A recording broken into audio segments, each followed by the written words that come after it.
అమెరికాలో అయితే పరిణామాలు చకచకా మారుతున్నాయి. ఓ పక్కన బైడెన్ అయితే తాను ఎట్టి పరిస్థితుల్లో పోటీ నుంచి వైదొలిగేది లేదు. ఎవరు నన్ను వైదొలిగేలా చేయగలిగినటువంటి దమ్మున్నోళ్ళు లేరని తేల్చి చెప్పేస్తున్నారు. కాబట్టి ఆయనే పోటీ. అదే సందర్భంలో ఓ పక్కన అంతర్జాతీయ పరిణామాల్లో అమెరికా పాత్ర అన్నటువంటిది పెద్ద చర్చగా మారిపోయింది. అటు రష్యా సక్సెస్ఫుల్గానే ఉంది. అమెరికా ఎంత అడ్డుపెట్టినా కూడా 3 ఏళ్ల నుంచి యుద్ధం చేస్తున్నా రష్యా మరింత స్ట్రాంగ్ అయింది తప్పించి దాన్ని ఏమీ చేయలేరు అన్నటువంటి విషయం అర్థమైపోయింది.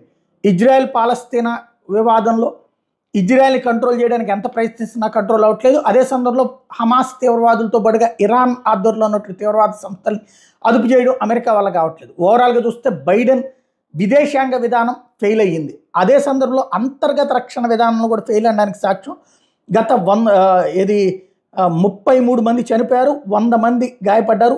గత జూలైలో 4వ తారీఖు నుంచి అంటే ఈ నెల 4 లెక్కేసుకోవాల్సింది. మొన్న 4వ తారీఖు ఇండిపెండెన్స్ డే దగ్గర నుంచి చూసుకుంటే 33 మంది చనిపోయారు, 100 మంది గాయపడ్డారు. వైలెంట్ అటాక్స్లో, మాస్ షూటింగ్స్లో, ఇన్సిడెంట్స్లో. అంటే అమెరికాలో రక్షణ ఎక్కడ అన్నటువంటి ప్రశ్న. ఇవన్నీ కూడా బైడెన్ సర్కార్ని ఇరకాటంలో పెట్టేవే.